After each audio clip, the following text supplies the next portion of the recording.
Adrien? Tout se passe bien, à l'université? Je ne te vois pas souvent réviser ces jours-ci. Oui, tout va bien. Tu sais, tu n'as pas besoin de me surveiller sans arrêt. Je suis assez grand. Je ne te surveille pas.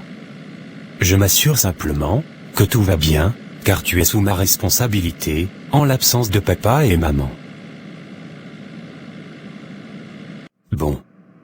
Je vais rencontrer un client, je ne serai pas long. Attends-moi dans la voiture. Oh, mais c'est Adrien. Quelle coïncidence.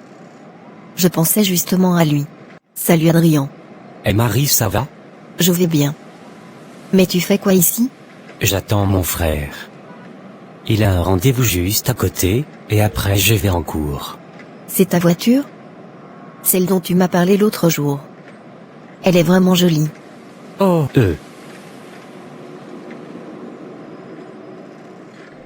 J'ai complètement oublié que je lui avais dit que j'ai une voiture. J'avais menti pour attirer l'attention des autres. Mais c'est la voiture de mon frère en réalité. Qu'est-ce que je dois faire? Eh oh? Mais où est-ce que tu as la tête? Oh désolé. Oui. C'est elle. C'est moi qui l'ai achetée. Elle est vraiment jolie. Alors on s'en va à l'université ensemble tout à l'heure? Oui, pas de problème. Mon frère va nous conduire. Super, merci Adrien. De rien. Salut Adrien, ça va? Tu étais où, tout à l'heure pendant le cours de Sciences Po? Ah. J'avais pas envie d'assister à ce cours. Ce prof m'ennuie trop. Mais on devait remettre le travail pratique aujourd'hui, au début du cours. Oh non. Le travail de sciences politiques était à remettre aujourd'hui? J'ai complètement oublié de le faire. Comment je vais faire maintenant? Franklin, tu dois m'aider s'il te plaît. Tu peux me donner les réponses? Je ferai ce que tu me demandes. Je ne peux pas faire ça. Et pourquoi? Rends-moi ce service s'il te plaît. Ça compte pour 40% de la note finale. Mais nous ne pouvons pas faire cela. Nous sommes chrétiens. Tu as oublié? Et alors? Aide-moi s'il te plaît. Souviens-toi de toutes les fois où je t'ai pris à l'arrêt dans ma voiture, quand tu avais manqué le bus. Je suis vraiment très reconnaissant pour cela. Mais tu dois apprendre à être plus responsable. Je suis désolé.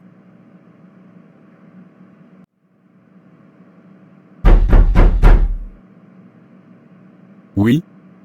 Entrez. Bonjour monsieur Harvey. Désolé de vous déranger. Bonjour Adrien. Comment puis-je t'aider? Seigneur, qu'est-ce que je dois faire maintenant? J'aimerais bien lui dire la vérité, comme ta parole me le recommande. Mais j'ai peur qu'il me mette un 0 au travail. Comment je vais faire? Vas-tu te décider à parler? J'ai un autre cours dans moins d'1 heure. Je suis sincèrement désolé monsieur Harvey. Je suis tellement malade depuis 3 jours. J'ai été chez le médecin, et il m'a recommandé de me reposer. Mais je suis quand même venu à l'université aujourd'hui, à cause du travail qu'on devait rendre, au début du cours. Désolé d'entendre que tu es malade. Mais je ne t'ai pas vu ce matin à mon cours. Où étais-tu? J'imagine que tu n'as pas pu rendre le travail. Sais-tu que j'attribue la note de 0 pour cela? Ayez pitié de moi, professeur. Je vous en prie. J'avais tellement la tête qui tourne, que j'ai oublié mon travail chez moi. Mais tu aurais pu le rendre, de façon électronique aussi. C'est que, mon ordinateur est brisé monsieur Harvey. Bon. Demain c'est ma journée de congé. Je veux que tu m'apportes ton travail dans 2 jours. Avec un billet du médecin. Sinon c'est 0. Tu perdras quand même 10% des points, à cause de ton retard. Billet du médecin? Oui. Tu m'as dit que tu avais été chez le médecin. Emmène-moi le billet dans 2 jours. Mais oui, bien sûr. Je le ferai sans faute. Merci beaucoup monsieur Harvey.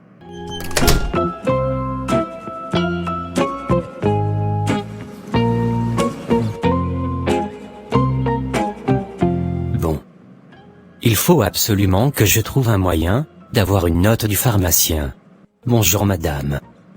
J'aimerais avoir une note du pharmacien, j'ai quelques problèmes de santé.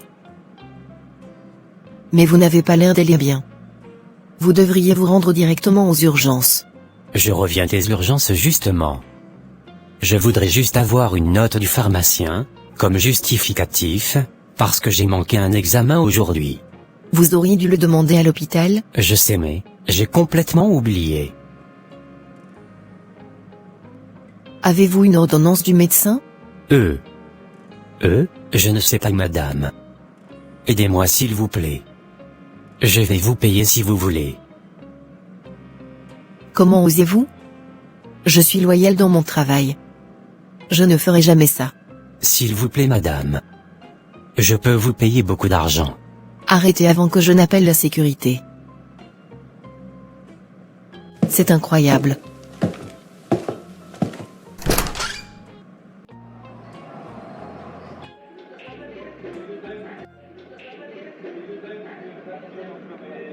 Mais attends. Ce n'est pas Adrien, que je vois là-bas? Je croyais qu'il était malade.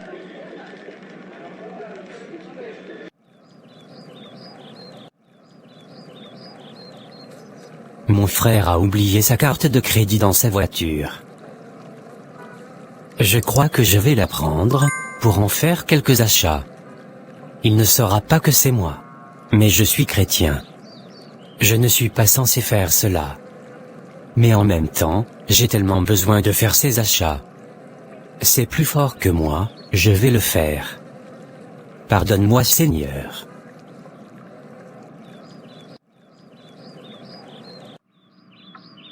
Adrien, je cherche ma carte de crédit depuis hier.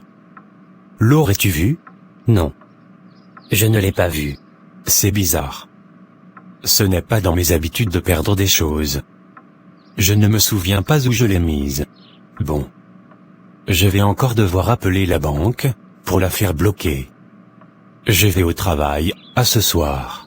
À ce soir. Il va la faire bloquer? Comment j'ai pu oublier ça? Alors je dois vite utiliser l'argent. Je vais tout de suite au magasin de chaussures. Adrien, j'ai bien reçu le travail que tu m'as remis. Tu as l'air d'être en pleine forme aujourd'hui. Oui monsieur Harvey, je vais beaucoup mieux. Tant mieux. J'imagine que tu as pu te reposer, comme le médecin te l'avait recommandé. Oui, j'ai passé toute la soirée au lit, et le matin je me sentais en pleine forme. Vraiment, eh bien je suis content de savoir que tu vas mieux. Je te souhaite une bonne journée. Merci monsieur Harvey. Bonne journée. Je me demande comment ce jeune a réussi à avoir un billet du médecin, sans pour autant être malade. C'est incroyable. Je vais lui enseigner une leçon qu'il n'oubliera pas. C'est un grand zéro qui l'attend. C'est vraiment très épuisant, la façon dont je dois toujours faire semblant devant ce prof. Ouf.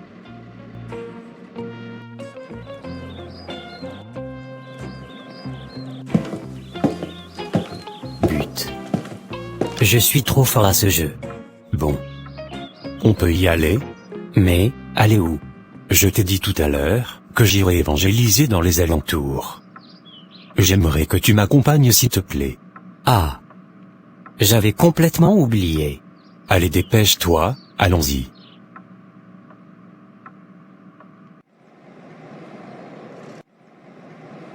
J'espère que ça ne sera pas trop long Bobby. Viens, on va parler à la dame là-bas. Bonjour, comment allez-vous? Je vais bien merci. Et vous-même? Je vais bien également. Mon nom est Bobby, et voici mon frère, Adrien. Nous voulions simplement vous prendre quelques minutes de votre temps, si vous le permettez bien sûr, afin de vous parler de Jésus-Christ. Vous êtes chrétien? Je le suis également. Ce jeune homme est votre frère? Et vous évangélisez ensemble? Oui, c'est mon petit frère. Nous sommes tous deux chrétiens.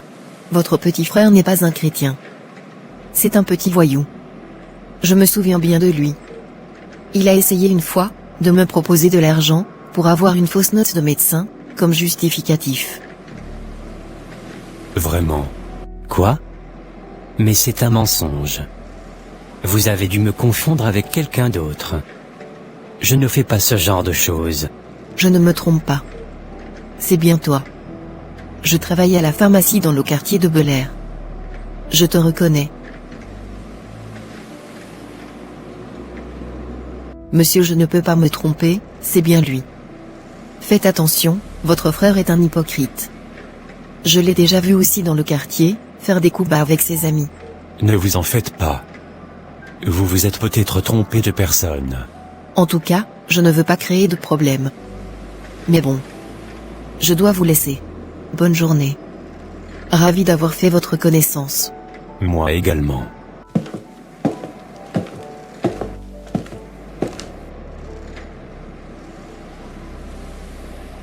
Je te jure que, je ne la connais pas Bobby.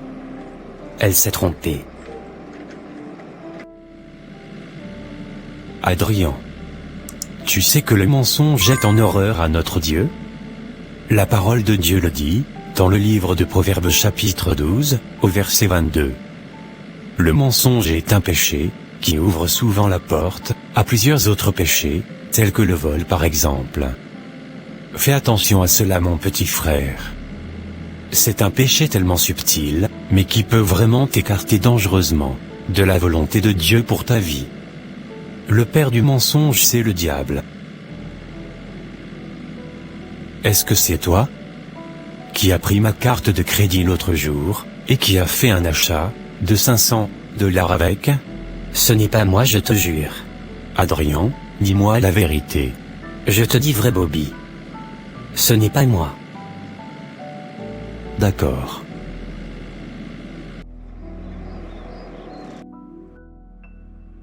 Adrien, tu as vu tout ça? Il faut qu'on fasse un plan de vol ici. C'est un peu dangereux quand même. Le magasin est bien sécurisé. Fais-moi confiance. Ça fait longtemps que je fais ça mon pote. J'ai déjà volé plusieurs fois ici. Oh là là. Voilà que je suis encore tenté de voler. Je sais que je ne dois pas le faire, mais c'est vraiment plus fort que moi. Il y a tellement de bonnes choses ici. Eh oh? Arrête de rêver. Passons à l'action. Ok, faisons ça alors.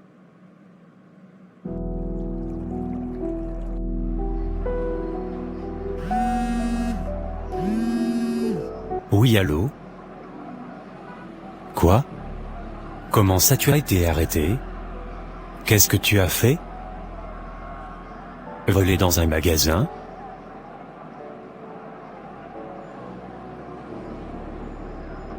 Bon. J'arrive. Je vais payer ta caution.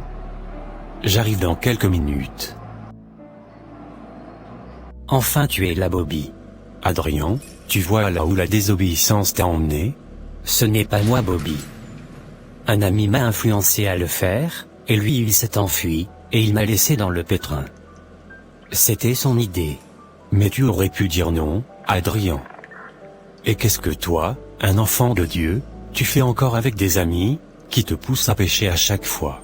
Sincèrement, je crois que j'ai besoin de délivrance Bobby. On doit prier pour moi. Je n'arrive pas à résister face à ce péché. Je suis vraiment désolé. Plus qu'être simplement désolé, tu dois te repentir. Oui, on peut prier pour toi, mais dans ton cœur aussi, tu dois croire en la puissance de la parole de Dieu, tu dois croire qu'elle est capable de te libérer, et tu dois décider d'abandonner ce péché. Matthieu 15, chapitre 19. Car c'est du cœur que viennent les mauvaises pensées. Dans ton cœur, il y a de l'envie. Tu as encore le désir de plaire aux hommes et d'attirer l'attention. Toutes ces choses sont les œuvres de la chair. Ce sont ces œuvres que tu dois crucifier. C'est cela marcher avec le Christ. Tous les jours, tu dois porter ta croix et assujettir ta chair. On ne se sanctifie pas d'abord parce qu'on est chrétien. On se sanctifie par obéissance à Dieu, Parce qu'on aime le Seigneur et on comprend l'importance de se garder pur.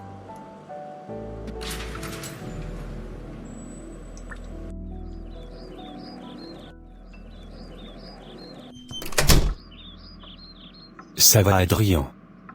Alors comment ça s'est passé? Ah, grand frère. Ils ne m'ont pas pris. Je suis sûr que c'est à cause de mon casier judiciaire. Beaucoup d'entreprises ne veulent pas m'engager. Allez. Tu ne dois pas te décourager, Adrien. L'Éternel est vivant. Qui peut fermer une porte que Dieu a ouverte? Personne. Mais voilà que mon passé me rattrape.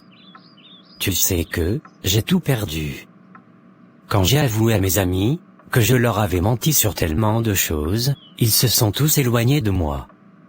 J'ai été exclu de l'université, pour avoir eu plusieurs échecs.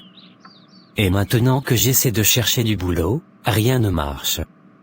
Je regrette tellement mon passé. Je m'en veux d'avoir marché de la sorte. J'aimerais tellement revenir en arrière, et faire les choses différemment. J'aimerais tellement. Ne sois pas trop dur avec toi-même, Adrien.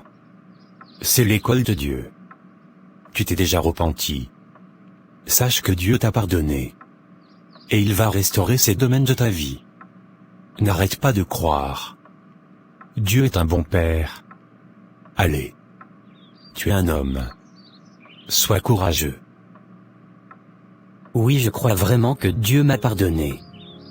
Car je me suis sincèrement repenti. Oui, je le crois. Je crois que ce n'est pas fini pour moi. Amen. Allez. Allons manger quelque chose dehors. D'accord, grand frère. Merci pour ton soutien.